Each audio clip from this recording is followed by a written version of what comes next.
The beautiful thing about the wall system is that it promotes the idea of strength training on the feet, where I think most people should be, because the human body is strongest, on the feet. And I think way too many people sit or lay down for their strength training. However, I think it's also wrong for me not to show how you could strength train using a bench, and also the idea of mixing in some isolation work like these moves, how effective they can be if you want to isolate muscle groups a little bit more. I just think for most of the population, 80% of the time you should be on your feet strength training. This is a nice mix up. So I've got a high, mid, and low connection for this chest routine. And I'm showing you guys how you can, sit in a nice upright position and isolate that chest and shoulders more. Now I've got a bench that is slightly declined, right? And so I'm doing presses and flies from this position. So it's just not near as upright. Feels a little different. And now I'm side loaded. So to do flat bench movements, you have to be side loaded. Notice I've got my hand on a kettlebell. I can also hold on to the bench because this is going to really pull you off balance. You want to make sure you don't fall off the bench. That is counterproductive. So give these a shot if you have a bench at home. If you have an adjustable bench handy at your facility or home, pull it up next to your wall system and do some underhand presses with the straight bar. Now you can do some overhand presses, and I'm pressing up so I hit that upper chest more, and now I'm doing some shoulder presses. So if you notice, I've got a low connection. Now I'm on to a mid connection. All right, and you can go a little heavier here. It's going to be a little easier. Again, I've got underhand pressing, and that hits more the inner chest and a little bit of the upper, and then hands on top, right? And now I've leaned forward just a little bit to get my core involved. Now I'm doing a pullover, right? And pull over into a press. This is a great stretch on those shoulders, and you get some back work with that. Now this is a heavy pullover from up high. See, and when you have a higher connection, you can go heavier because it should be a little bit easier. And now I'm doing a low press.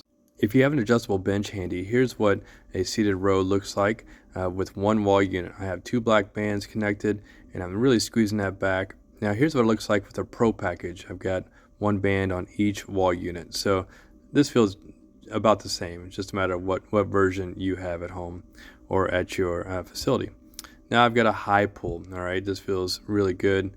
Moving on to a straight bar pull. All right, so just a slight difference in the hands there. Really feeling this through my lats. Now I've got an underhand grip, and this brings in the biceps a little bit more, and rear delts maybe a little bit more.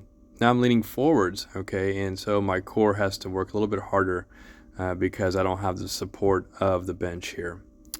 I really love this version. I've got my chest down, and this is really isolating those lats and getting a really nice stretch forward and squeezing at the bottom. Now I've got the underhand grip. Still using that straight bar. It's kind of hard to tell there. So give this one a shot. And now with this version, I'm pinning that bar right to the back of the bench, you see, and I'm really getting a great squeeze on that back. Down and squeeze, underhand grip. There's so many ways to work your hips. You guys have seen me do this standing. You've seen me do it on the floor, but if you have a bench, it's also a nice variation. So here I'm taking the leg out to the side. This gets the glute medius a little bit more, and so does this one where it's directly to the side.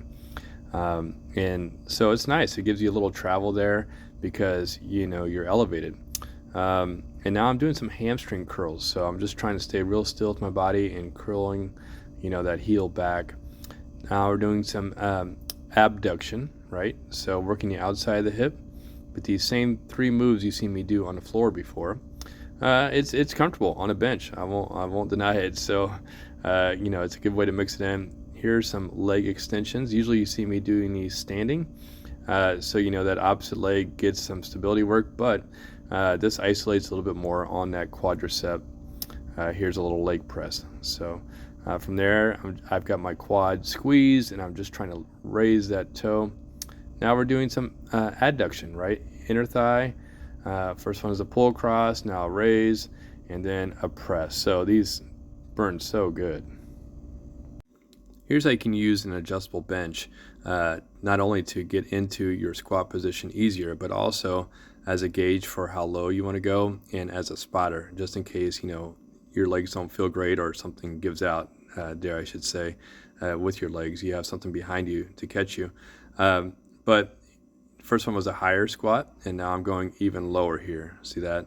So that's one thing that's really nice about the adjustable bench. You can also do all the same floor work you typically do right here on the bench itself if you want to get off the floor. So this is a nice way to mix it up. It's those same three adduction moves where you're swinging, and then where you're doing scissors, and then you're doing presses.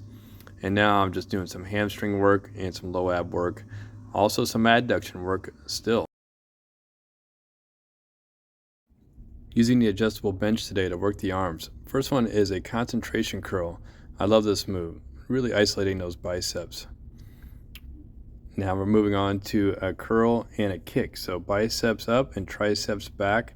I've turned my hands over now to hit the muscles just a little bit differently. Moving on to a seated shoulder press. So sitting really tall, just using one wall unit here, reaching high, keeping that good posture, and I'm going to drop it right into a tricep extension. So these two together really burn those triceps, because the first one, the shoulder presses, hit those triceps as well. Now on to a kick, triceps kick that is, and I've turned my hand over again, of course, to really get that burn. And finally doing a lateral raise, all right, for the shoulders, and then some seated curls facing away from the wall. This really gives you a nice stretch on those biceps. Go ahead and turn your hands over to get the forearms going too. Try these moves with the adjustable bench. First one's a back move. I'm rowing low, keeping my elbow down, and now I'm going to take my elbow up high to hit those rear deltoids a little bit more. Moving on to some more rear delts. First one's palm was facing the wall. Now my palms are facing away. And now on to some external rotation for those rotator cuffs. And I'm going to stay with rotator cuffs with this move, which is a face pull. All right, really tough, especially seated. From there, I'm going to do a little, lat pull down, and then right into a different form of pull down for those lats. All right, hands on top, sitting tall, and pulling those bands down. So now I'm facing away. So this is a bigger stretch through my shoulders, but a similar move. And then finally, I'm doing a little chest press from there. And I'm going to do some seated pull downs. This is a lot of triceps and more rear delts, and then on to some chops for my core.